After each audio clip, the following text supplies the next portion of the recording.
So I've installed the nails in the new shingle.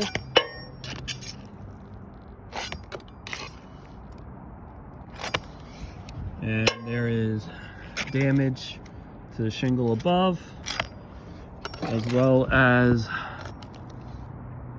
no tar on the shingle above. There's a matting transfer, so the shingle above will not seal down to the shingle below without the application of tar. You can see where there's matting damage from the matting transfer on the old shingle.